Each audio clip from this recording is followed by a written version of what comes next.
Esta semana es la semana en que ya yo no puedo seguir aplazando esto.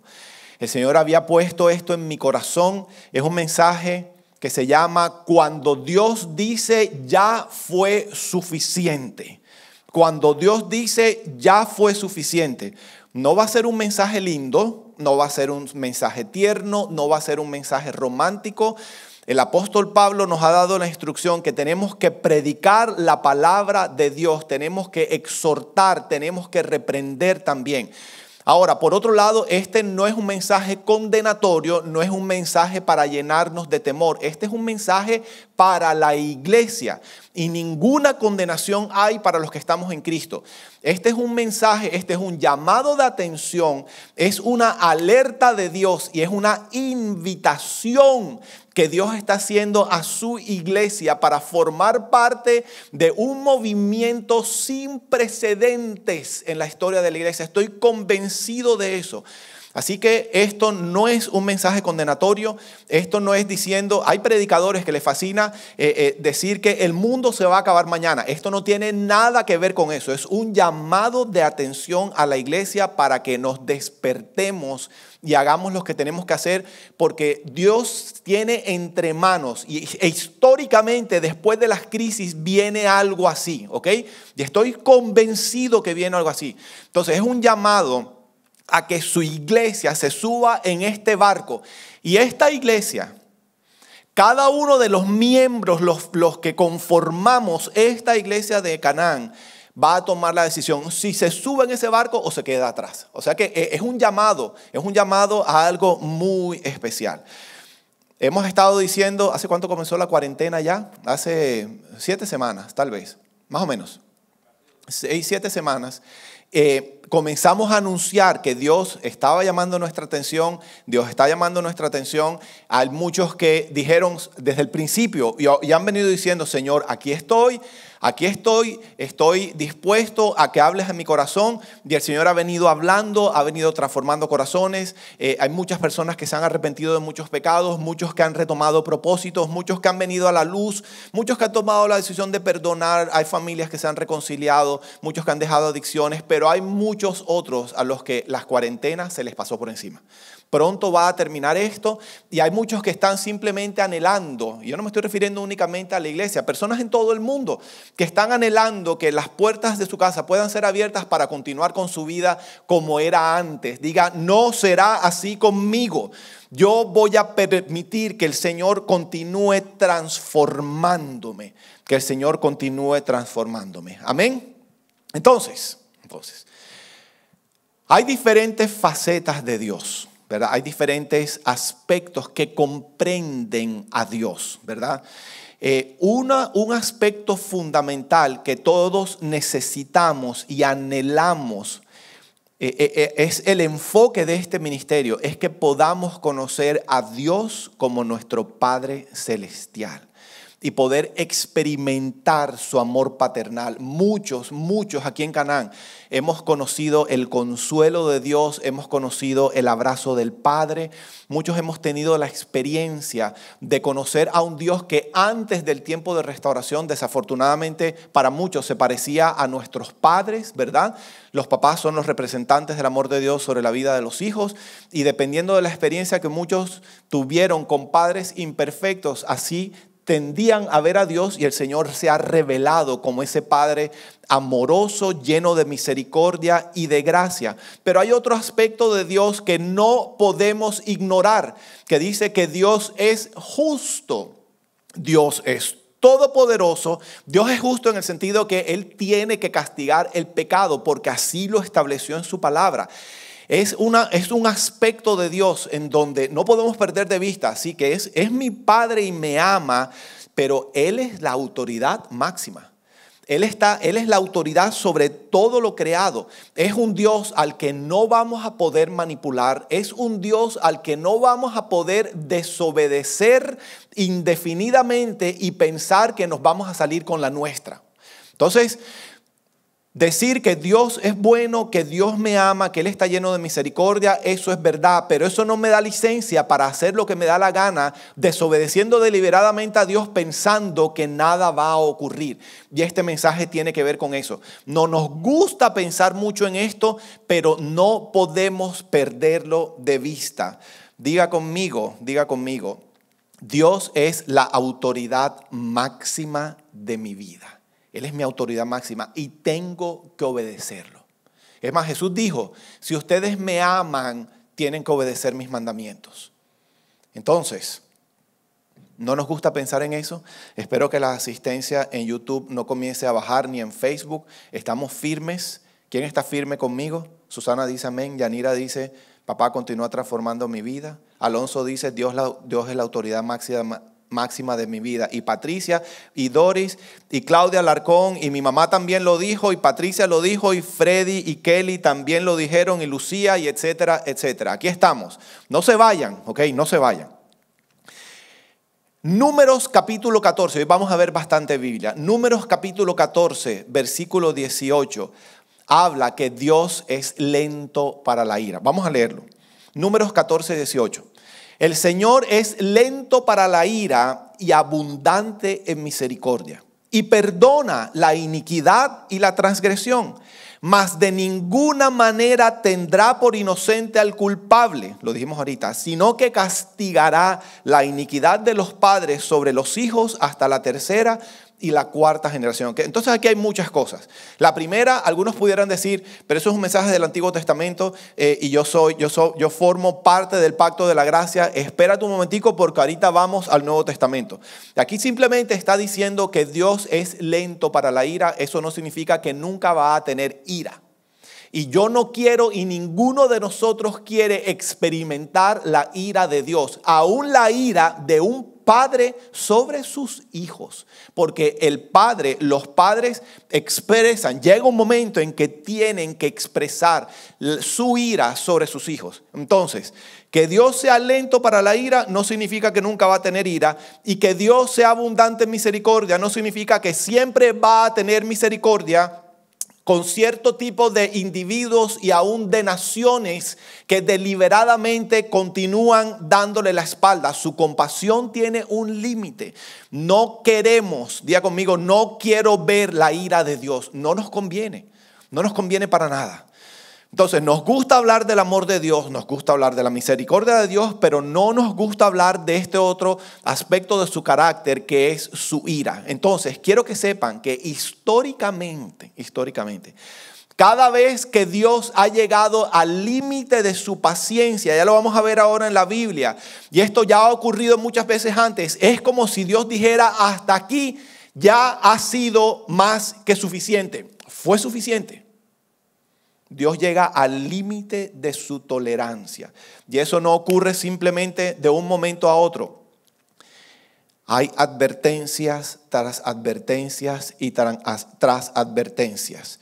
Normalmente, muchos pasajes en la Biblia muestran que Dios nos invita al arrepentimiento y nos ofrece su perdón. Por ejemplo, Proverbios 28:13 dice, el que encubre sus pecados no prosperará, mas el que los confiesa y se aparta de sus pecados será abrazado por la misericordia de Dios. Esos son mensajes, ese fue uno de los primeros versículos que yo me aprendí en mi vida cristiana. El que tapa sus pecados no le va a ir bien, pero el que los confiesa y se aparta de los pecados va a ser abrazado por la misericordia de Dios. Primera de Juan 1:9, ¿verdad? Dice que si nosotros confesamos nuestros pecados, Dios es fiel y justo para perdonarnos de nuestros pecados y limpiarnos de toda maldad. Pero, Proverbios 29:1, no hay muchos pasajes de estos en la Biblia, pero están y no los podemos ignorar. Y tengo hoy que hablar de esto por algo que Dios quiere hacer con nosotros, ¿ok? Proverbios 29:1 dice así: el hombre que después de mucha reprensión endurece su cerviz, ya les voy a explicar eso. El hombre que después de haber sido reprendido muchas veces por Dios, porque esta reprensión viene de él, endurece la cerviz, de repente será quebrantado sin remedio. Vamos a desmenuzar todo esto. El hombre que después de mucha reprensión significa que ha habido una advertencia y ha venido el regaño, ¿verdad? Reprensión es regaño, llamado de atención. Después de muchas veces de ser reprendido, dice, endurece la cerviz. La cerviz es la nuca. Y una persona, Juan, con la nuca tiesa, que no puede mover el cuello, ¿verdad? ¿Qué no puede hacer? No puede hacer así. Y la Biblia dice que aquellos que son duros de cerviz son aquellos que deciden o no pueden inclinarse delante del Señor. Wow. O sea que los de dura cerviz son los soberbios, los altivos, los arrogantes, lo opuesto a la humildad que Dios está demandando de cada uno de nosotros. Entonces dice que hay hombres que después de mucha reprensión, continúan con su cuello levantado, ignorando lo que Dios les está diciendo, ¿verdad? Sin humildad. Y dice que ese tipo de individuos finalmente llega un día en que de repente, de pronto van a ser quebrantados sin remedio. Eso quiere decir que van a ser destruidos. Y sin remedio es que no hay remedio. Sin remedio es que no van a poder levantarse. Sin remedio significa que viene algo que es irreversible. Entonces hay pasajes en donde Dios nos ofrece su misericordia si nos arrepentimos, pero hay un límite en todo esto, mi iglesia. Hay un límite. Y son pasajes raros en la Biblia, no son muchos en la Biblia, pero están y no los podemos ignorar. Y quiero que veamos un poquito de historia, ¿ok? Un poquito de historia en el Antiguo Testamento, un poquito de historia en el Nuevo Testamento, un poco de historia en lo que está ocurriendo con nosotros. Ustedes recuerdan, en el Antiguo Testamento, esto está en Génesis capítulo 19, la historia de Sodoma y Gomorra. Dios envió advertencias. Finalmente, la corrupción y la depravación en esa ciudad fue tal que vino Dios y con fuego consumidor destruyó toda la ciudad. Y eso es un ejemplo de la destrucción de una ciudad completa que le dio la espalda a Dios. Pero les pido que busquen en Hechos capítulo 12 en el Nuevo Testamento. Habla de un personaje, un gobernante. Y piensen en esta palabra y no la pierdan de vista, porque hoy voy a hablar un poquitico sobre los gobernantes. Este se llamó Herodes Agripa. Esto es, Hechos es en el Nuevo Testamento. Y miren esto, versículo 1 de Hechos 12. ¿Está todo el mundo conmigo? Sí, dice: por ese tiempo, el rey Herodes Agripa comenzó a perseguir a algunos de los creyentes de la iglesia. Se estaba metiendo con los hijos de Dios. Mandó a matar a espada al apóstol Santiago, hermano de Juan. Cuando Herodes vio esto, le agradó al pueblo judío. Cuando Herodes vio cuánto esto le agradó al pueblo judío, entonces también mandó a arrestar a Pedro. O sea que el tipo estaba desobedeciendo, persiguiendo a la iglesia, a los discípulos de Cristo, a los apóstoles. Versículo 21 dice que finalmente llegó un día en que Herodes se puso sus vestiduras reales, se sentó en su trono y comenzó a darles un discurso. Y el pueblo, versículo 22, le dio una gran ovación gritando: la voz de ese rey es la voz de un Dios, no la voz de un hombre. O sea que se estaba poniendo en la posición, persiguiendo a la iglesia y en la posición de Dios. Dice el versículo 23, y al instante un ángel del Señor hirió a Herodes con una enfermedad, porque él aceptó la adoración de la gente en lugar de darle la gloria a Dios. Así que murió carcomido por gusanos. Esa es la ira de Dios sobre un individuo orgulloso que no dio su brazo a torcer ante tanta reprensión de Dios. Este mensaje es para la iglesia. Ninguno de nosotros es Herodes y nosotros no estamos jugando el papel de Sodoma y Gomorra. ¿Okay? Este es el mensaje para la iglesia. Estoy contando lo que ocurre cuando hay individuos y naciones que le dan indefinidamente la espalda a Dios. Si usted hoy está aquí escuchando este mensaje, viendo este servicio, es porque usted no forma parte de eso, pero escuche porque hay un mensaje para la iglesia. En Segunda de Crónicas, capítulo 36. ¿Están conmigo? Todo el mundo está conmigo. Nadie se está perdiendo, ¿verdad, amor? ¿Estamos firmes? Ok. Segunda de Crónicas 36, versículo 11. Habla de un representante, otro gobernante, pero habla de la altivez de este gobernante y de las consecuencias sobre una nación completa. Estamos hablando de gobernantes, estamos hablando de naciones completas y tenemos que aprender sobre esto. Dice Segunda de Crónicas 36, versículo 11. Sedequías fue el último rey de Judá, ¿verdad? Tenía 21 años, era un niño, cuando subió al trono y reinó en Jerusalén durante 11 años. Sin embargo, Sedequías hizo lo malo a los ojos del Señor su Dios y se negó a humillarse.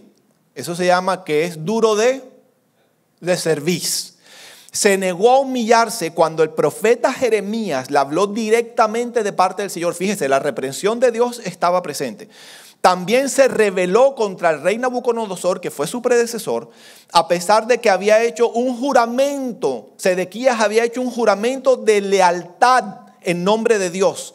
¿Te parece a algunos gobernantes que ha habido últimamente en nuestros países que en el día de su posesionamiento dicen que son seguidores de Dios y después sale a la luz que era pura manipulación?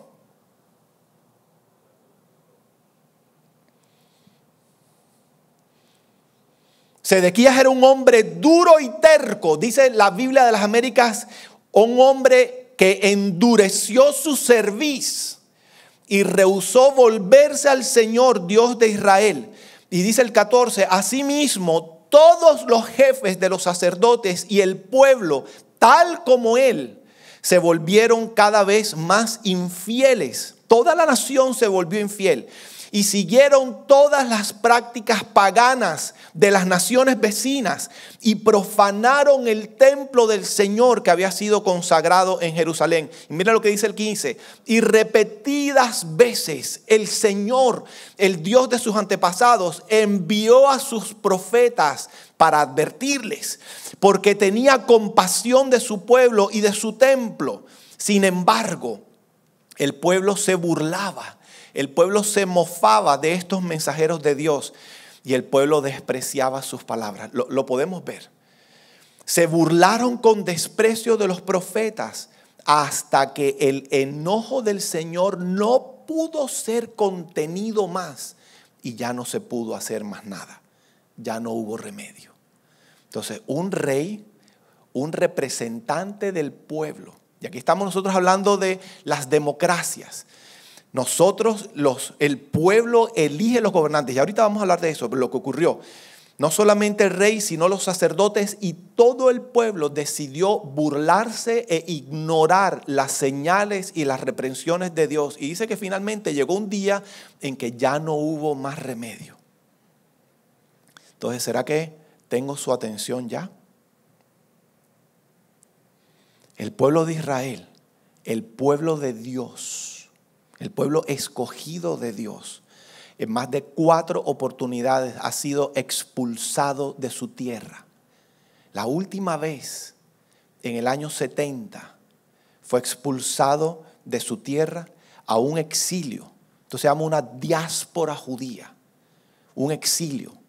Perdieron su tierra hasta el año 1948, que la ONU declaró finalmente, le devolvió a los israelitas, a los judíos, el Estado de Israel. La pregunta es, Juan, ¿qué pasó aproximadamente en el año 70 para que ellos hubieran, porque Dios es soberano, para que Dios hubiera permitido que su pueblo durante 2000 años no pudiera disfrutar de su tierra? ¿Qué pasó? ¿Qué pasó? En el año 70 después de Cristo, ¿qué pasó? ¿Quieren ver lo que ocurrió? Mateo capítulo 27, aquí está la explicación. Miren lo que pasó. Esto no es una fantasía, esto es historia real del pueblo de Dios. Mateo 27, 21. Si ustedes recuerdan, habían 2 prisioneros. Uno se llamaba Jesús y el otro se llamaba Barrabás. Y Pilatos, el gobernador, comenzó a preguntarles, comenzó a ofrecer que podía soltar uno. Entonces dice el versículo 21, Mateo 27, 21. Y respondiendo el gobernador les dijo: ¿a cuál de los dos quieren ustedes que yo les suelte? Y ellos respondieron: a Barrabás. Y Pilato les dijo: ¿qué haré entonces con Jesús, llamado el Cristo? Y todos gritaron: que sea crucificado. Y Pilato dijo: ¿por qué? ¿Qué mal ha hecho este hombre? Pero ellos gritaban aún más diciendo: sea crucificado. Y viendo Pilato que no conseguía nada, sino que más bien se estaba formando un tumulto, tomó agua y se lavó las manos delante de la multitud diciendo: yo soy inocente de la sangre de este justo, allá ustedes. Y respondiendo todo el pueblo gritaron: que caiga su sangre sobre nosotros y sobre nuestros hijos.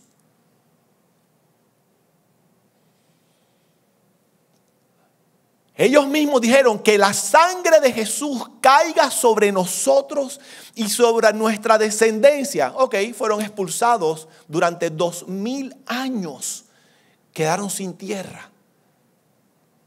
Llegó un momento en que Dios dice: no más.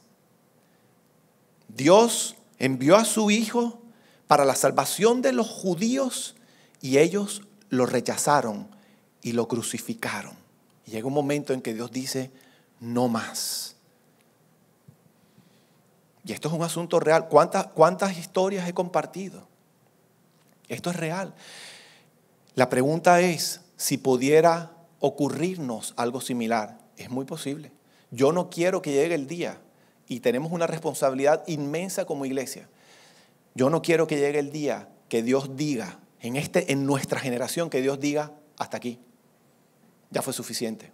No lo voy a tolerar más. Vimos en la historia de Sedequías y de Herodes, hablamos de gobernantes, de corrupción de gobernantes, pero no podemos olvidar que si bien hay una altísima responsabilidad en los gobernantes, ¿quiénes son los que eligen a los gobernantes? Diga conmigo: el pueblo. Nosotros somos los que elegimos a los gobernantes. Así que nosotros no somos víctimas. Digan, que escriban todos, por favor: no somos víctimas. No somos víctimas. No somos víctimas. Nosotros elegimos a nuestros gobernantes.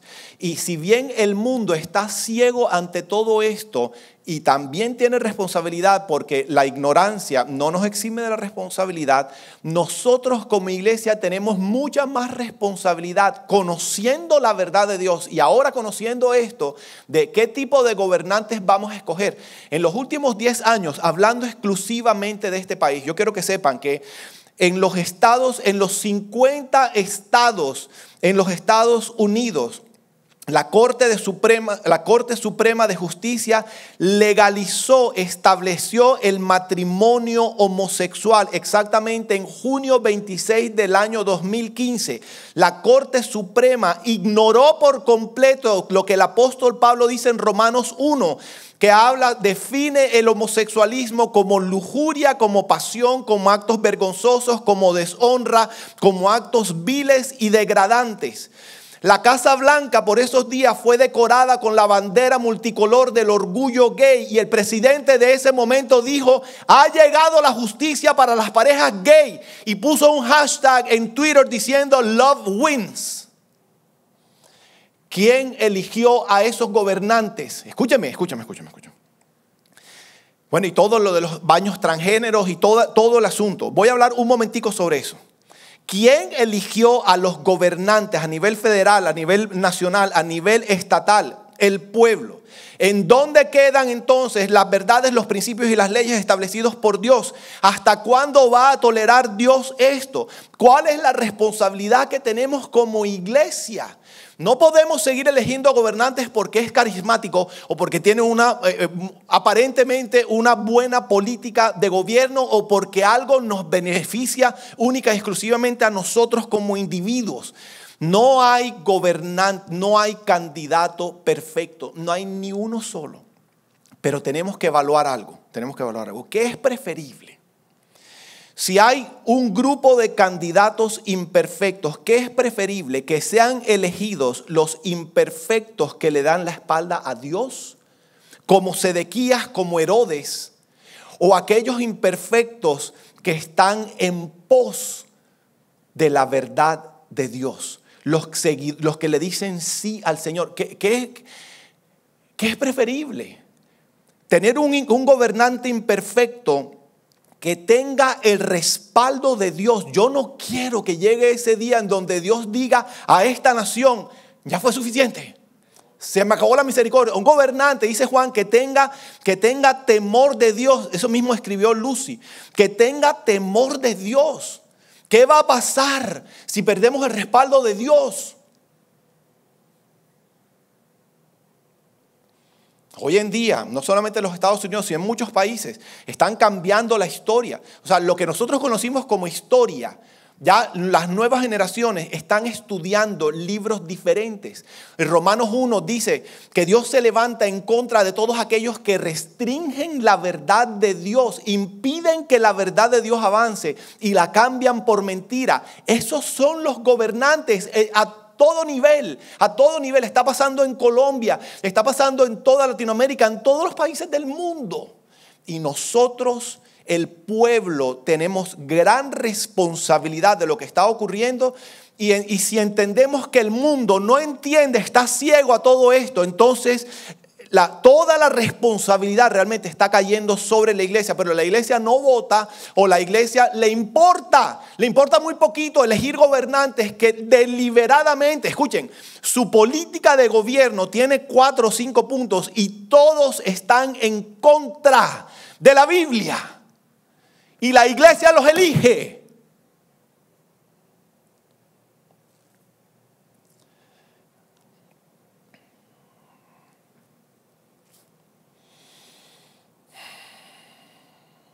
Digan conmigo, es hora de despertarnos. A mí me tiene muy preocupado la nueva generación que se está levantando. Hay un nivel de ignorancia y un nivel de egoísmo impresionante.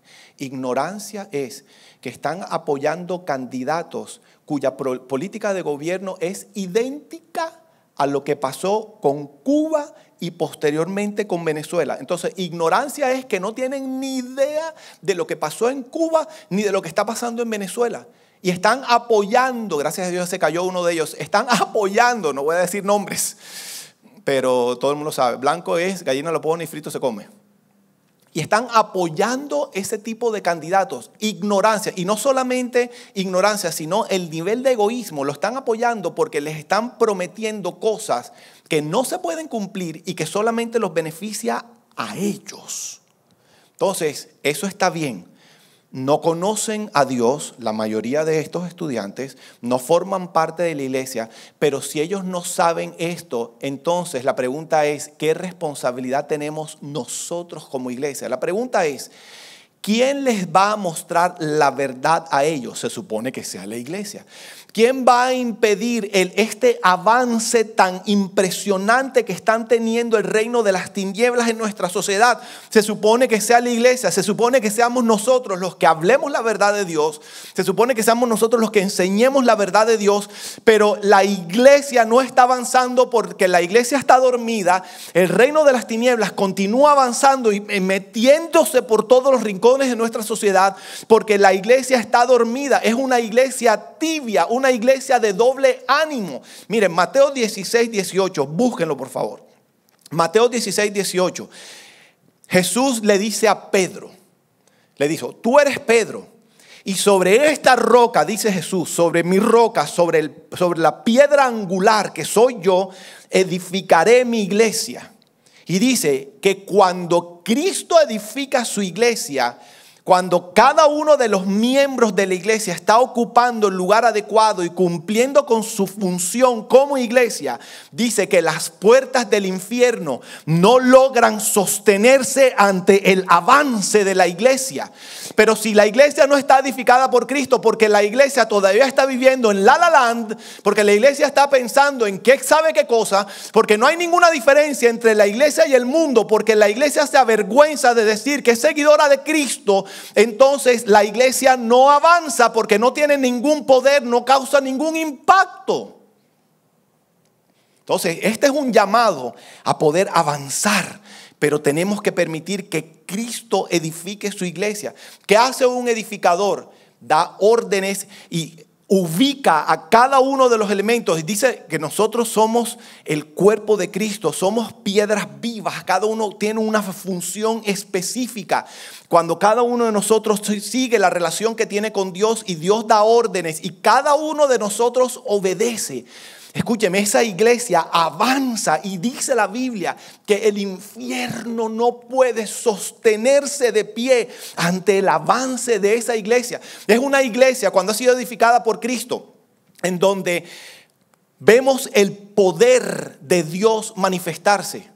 Pero hay muchas, mire, hay una, viene a mi mente, hay una misionera americana, ella se llama Heidi Baker.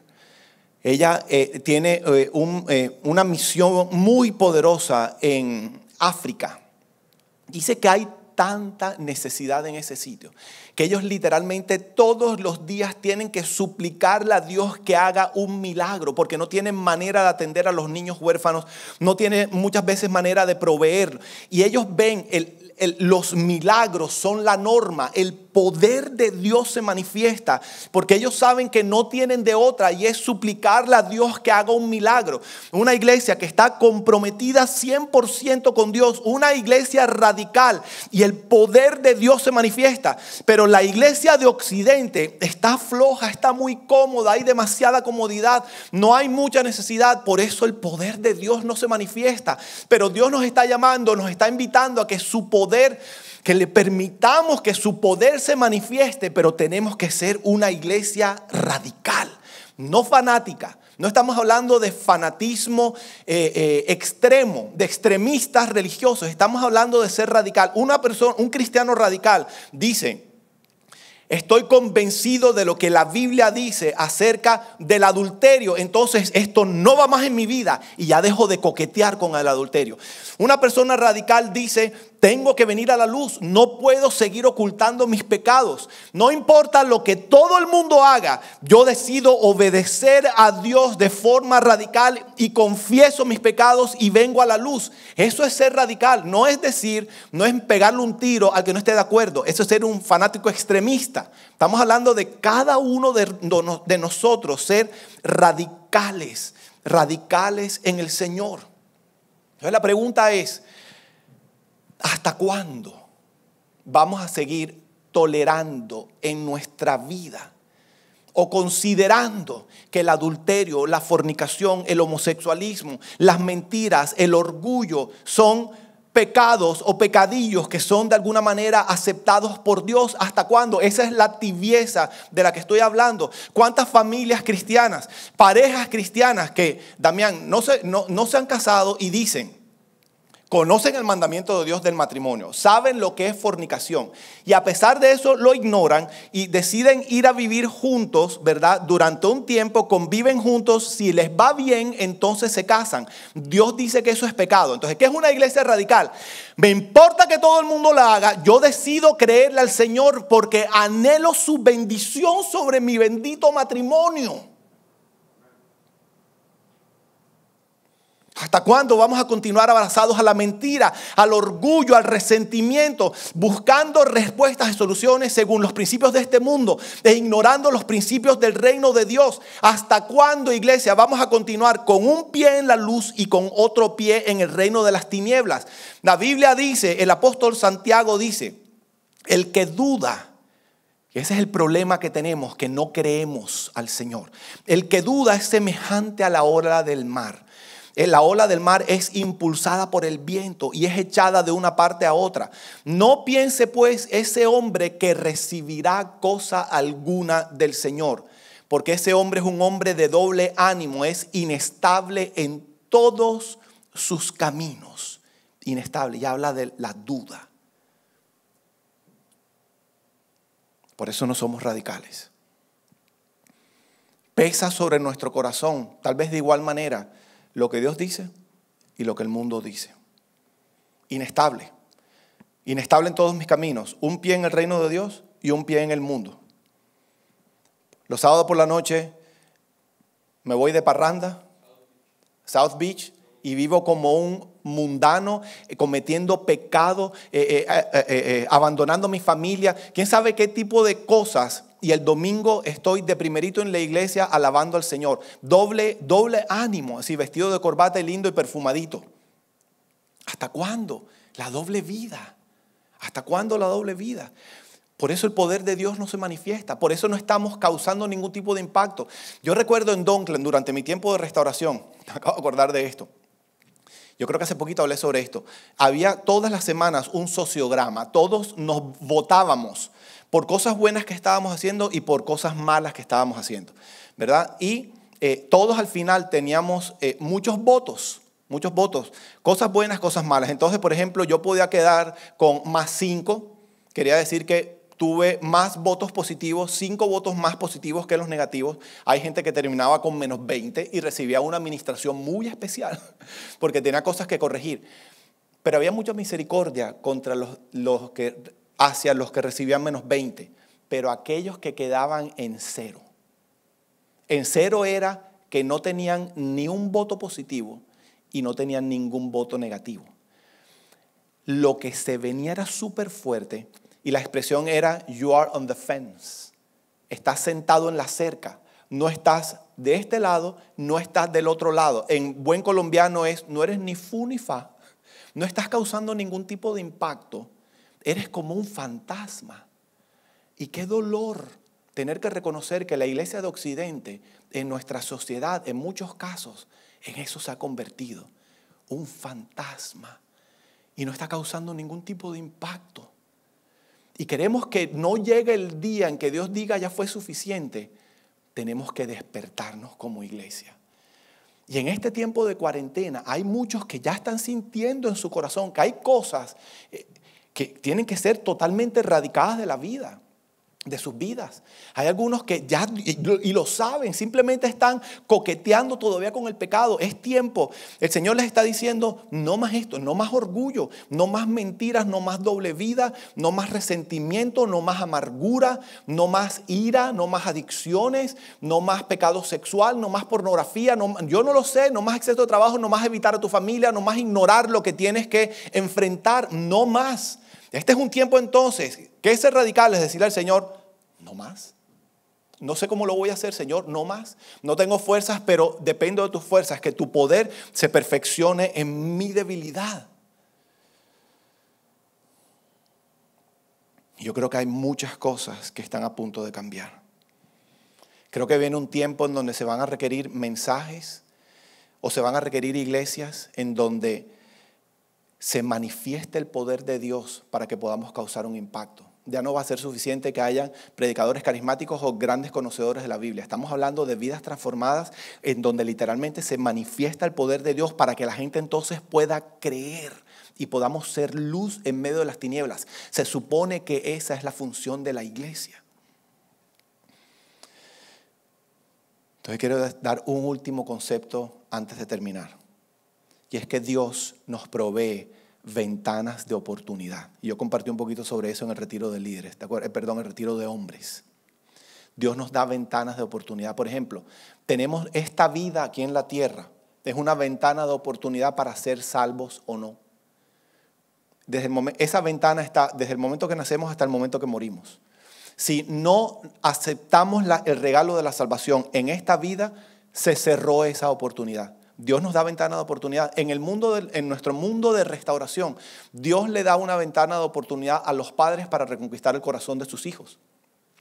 Hay papás que no van a poder darse el lujo de esperar y dilatar para siempre el pelear con todo lo que tienen para reconquistar el corazón de sus hijos, porque va a llegar un día en que va a ser demasiado tarde. Y hemos visto muchas de esas experiencias. O esposos reconquistar el corazón de sus esposas. Dios nos da una ventana de oportunidad. Hay un momento en donde simplemente un papá pierde el corazón de sus hijos para siempre. Y perdió esa oportunidad. O un esposo que pierde el corazón de su esposa para siempre, rehace su vida con otro hombre y perdió la oportunidad. Pero en la Biblia, Yo les pido que busquen Hechos capítulo 7 porque esto es espectacularmente estremecedor. Esto es un llamado a ser diligentes, a prestar atención a lo que el Señor nos está invitando a hacer, porque viene algo muy poderoso y podemos quedarnos fuera de este barco al que Dios nos está invitando a montarnos. Hechos capítulo 7, hablando de las ventanas de oportunidad, es la historia de Esteban. Mira lo que dice. Esteban, discípulo de Jesús, lo tenían preso y les dio una clase de mensaje al concilio, a todos los fariseos, a todas las autoridades religiosas. Un mensaje que fue súper fuerte. En el versículo 51, esto comienza desde el versículo 1, es un mensaje muy largo. Le dice, ustedes que son duros de cerviz. En la misma expresión, ustedes que son unos altivos, orgullosos, arrogantes e incircuncisos de corazón y de oídos, resisten siempre al Espíritu Santo, como lo hicieron los papás de ustedes. De la misma manera, así también lo hacen ustedes. El 52, ¿a cuál de los profetas no persiguieron vuestros padres?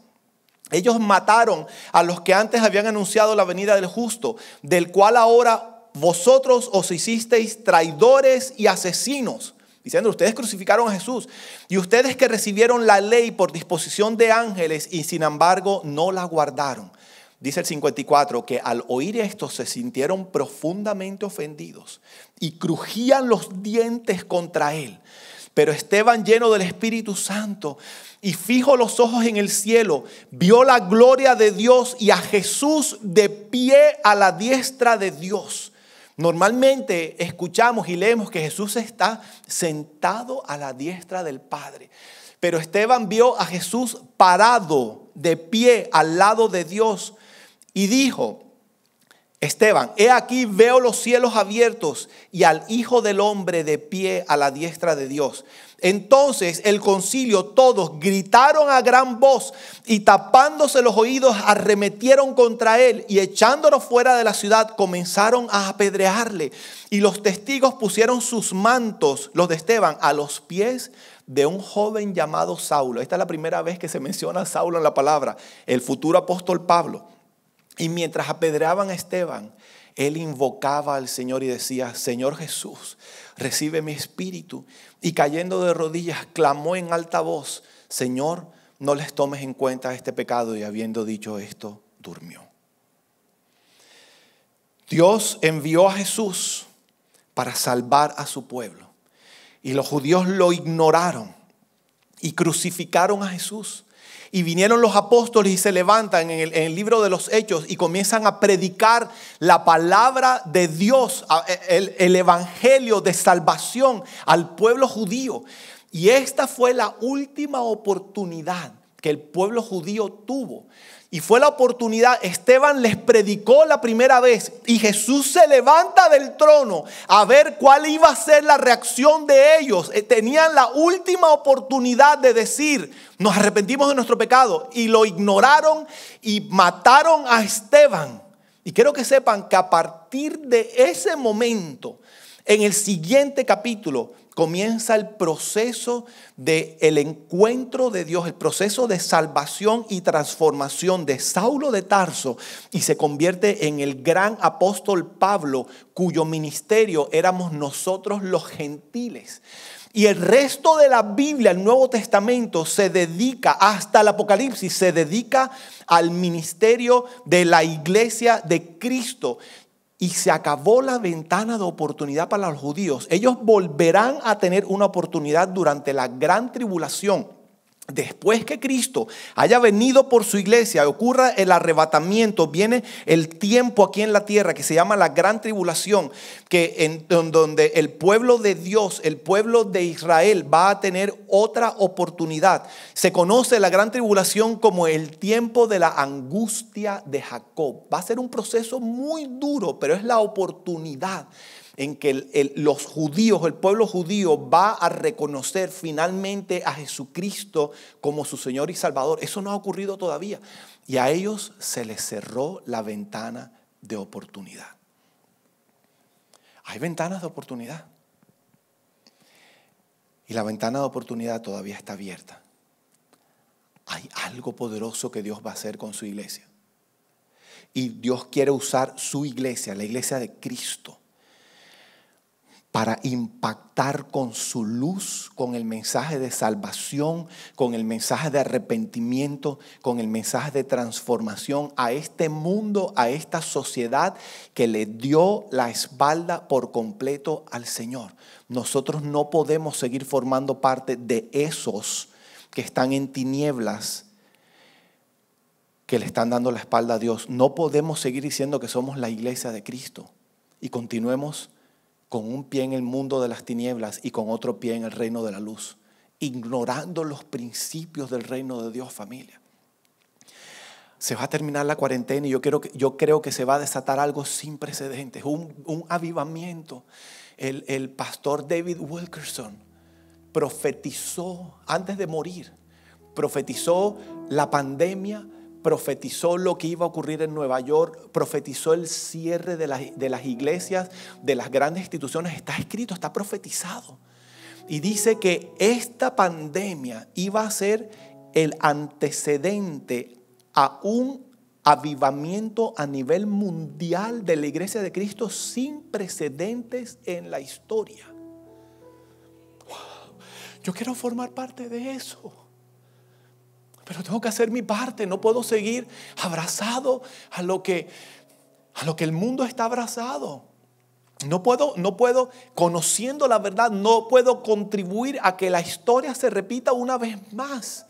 Yo con mis tinieblas contribuyendo a que que sean elegidos gobernantes llenos de tinieblas que le dan la espalda a Dios en su política de gobierno.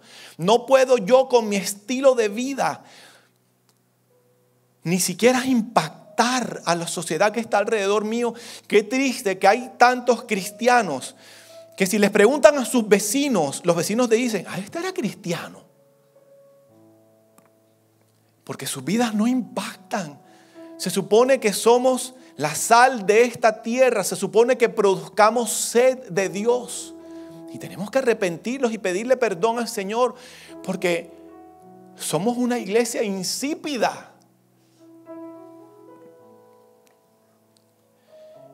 Y volviendo a Mateo 16, 18, Jesús dice, y sobre la piedra angular que soy yo, edificaré mi iglesia y las puertas del infierno no prevalecerán, no podrán sostenerse ante el avance de la iglesia. Yo quiero pedirles que cierren sus ojos y ustedes imagínense un ejército avanzando y que el enemigo no puede detener a ese ejército. Yo quiero que ustedes vean el ejército de la compasión de Dios rescatando a los muertos, resucitando a los muertos, rescatando, sanando, reconciliando, liberando, consolando, transformando. No solamente nuestras casas, nuestros familiares, personas que no conocemos. Yo quiero formar parte de ese ejército. Piensa en tus familias, piensa en tus amigos, piensa en tu ciudad, piensa en tu país. Yo no quiero que llegue ese día. Vamos a hacer nuestra parte. Vamos a despertarnos, que seamos como la iglesia en África, que ven el poder de Dios porque es una iglesia radical. Todos los días ven milagros ocurrir. Yo le estoy pidiendo a Dios, Señor, que tú nos prometiste que nuestra vida iba a estar rodeada de milagros. Yo quiero ver milagros poderosos de restauración, de sanidad física, de sanidad del alma, reconciliaciones matrimoniales, reconciliación de padres con hijos, transformación por completo de corazones, por miles de miles quiero ver, Señor. Que mi teléfono no dé abasto de la cantidad de testimonios, y yo eso no lo puedo hacer solo. Se requiere su iglesia. Una iglesia radical, una iglesia que le diga al Señor, heme aquí, Dios, envíame a mí.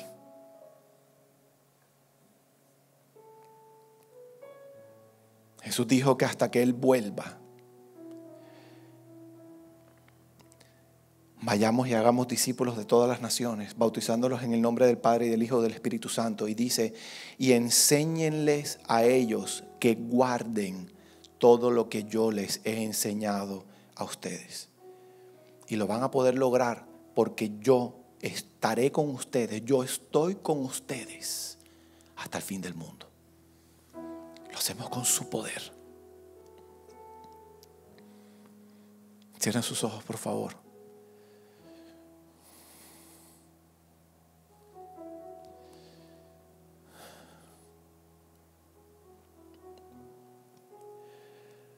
Oh Señor, necesitamos tu misericordia, Padre. Oramos por tu misericordia, Señor.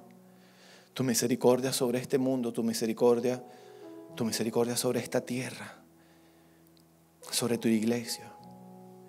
Hoy te pedimos la valentía que necesitamos para levantarnos del sillón finalmente, Señor, y ser radicales. Cada uno en nuestro entorno, en lo que nos has llamado a hacer a cada uno, Señor. Queremos ser radicales. Danos la valentía para levantarnos, despertarnos, para ser radicales, para creer, para no dudar más de ti, Señor, de una vez por todas. Atesorarnos, abrazarnos a tu verdad y no seguir coqueteando con el pecado en nuestras vidas, Señor. Tu palabra nos ordena, tu palabra nos dice que debemos salar. Y hoy te pedimos perdón, Señor, porque no estamos causando impacto con nuestras vidas. Hoy te queremos pedir que nos sigas transformando. Aquí estamos, Señor. Aquí está tu iglesia. Haz con nosotros como bien te plazca. Transfórmanos por completo, Señor. Nos hacemos vulnerables a tu autoridad. Nos sometemos a tu autoridad. Háblanos, impáctanos, pon en nosotros el querer, la voluntad, el hacer, la obediencia en nosotros, Señor. Queremos que nuestro testimonio impacte, transforme, sane, Señor. Resucite muertos, que lo que has hecho en nuestra vida, Señor, sean literalmente miles y miles de personas los que lo conozcan. Ponnos frente a plataformas, Señor, de influencia, que podamos compartir con muchas personas la realidad, la verdad de lo que hiciste en nuestra vida. No vamos a predicar un evangelio que no estamos viviendo, Señor, ahí no hay poder. Tu palabra nos dice que seamos testigos, que declaremos aquello que hemos visto que es real en nosotros. Danos determinación, danos perseverancia para hacer, Señor, lo que tú nos has llamado a hacer. Levanta tu iglesia, Señor. Levanta tu iglesia. Yo te lo suplico. Señor, que esto que has hablado a sus corazones no simplemente en una semana se quede en el olvido. Tú dices que una iglesia radical no es una iglesia oidora, olvidadiza. Una iglesia radical es aquella que es hacedora de la verdad de Dios. Yo te doy las gracias por lo que vas a hacer, Señor, por lo que vas a hacer en nuestra generación. Nosotros somos una generación que le contaremos a las generaciones que vienen que estuvimos encerrados en medio de una pandemia. Y van a decir, wow, tú estuviste vivo en aquella época. Yo estuve vivo y me tocó vivirlo. Y vivimos el temor de no saber si la muerte iba a tocar la puerta de nuestra casa, pero Dios nos cuidó y ese tiempo pasó y además fuimos parte de un movimiento de transformación a nivel mundial. Vimos el renacer de la iglesia de Occidente. Fuimos partícipes de un ejército que impactó esta tierra como nunca antes. Tenemos esa oportunidad delante de nosotros. Ya basta de coquetear con Dios y con el pecado. Y aquí hay personas que hoy están escuchando este mensaje, van a ver este video, que van a ser muy impactados con este mensaje, pero que pueden decir, yo no conozco al Señor. Y siento que Dios me está llamando, pero no sé qué hacer, no sé por dónde comienza todo esto. En algún momento hoy compartí que la vida en esta tierra es una ventana de oportunidad en donde Dios nos está ofreciendo un regalo que se llama salvación y vida eterna. Y esa ventana de oportunidad se cierra el día que nuestra vida termina aquí en la tierra. Y no podemos perder de vista que eso puede ser dentro de un minuto. Así que Dios te está haciendo a ti un llamado hoy. Un llamado a decir, no más, reconozco que soy un pecador. Reconozco que le he estado dando la espalda a Dios. He podido hoy ver lo que ha pasado en la historia y no quiero seguir contribuyendo a mi propia destrucción en la vida, a la destrucción de mi familia y la destrucción de mi sociedad. Yo quiero formar parte de ese ejército del que estás hablando, pastor. Yo quiero formar parte de este movimiento que Dios va a usar. ¿Por dónde comienzo? Lo primero que tienes que hacer es reconocer que eres un pecador y que necesitas a un Salvador. Y eso se hace a través de una oración que yo quiero guiarte en este momento. Quiero pedirte que cierres tus ojos ahí donde estás. Y desde lo profundo de tu corazón, dile: Dios, hoy quiero darte las gracias porque siento que me estás atrayendo a ti. No entiendo ni por qué, no entiendo cómo es posible que hoy yo haya escuchado este mensaje. Pero aquí estoy. Yo reconozco que he pecado contra ti. Hoy reconozco que he vivido mi vida muy independientemente de ti.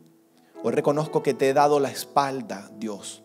Hoy reconozco que formo parte, que mi vida ha sido muy similar a esta historia en Crónicas de aquellos que se mofaron y se burlaron de los profetas de Dios. Pero hasta aquí llegó esa actitud. Y hoy te pido que me perdones. Perdonas todos mis pecados. Y hoy recibo el regalo de la salvación. Y dile en voz audible: yo reconozco que Cristo murió en una cruz, pero que murió por mis pecados. Y hoy yo recibo, al reconocer lo que Cristo hizo por mí, y al reconocer y aceptar que no se quedó muerto, sino que resucitó al tercer día.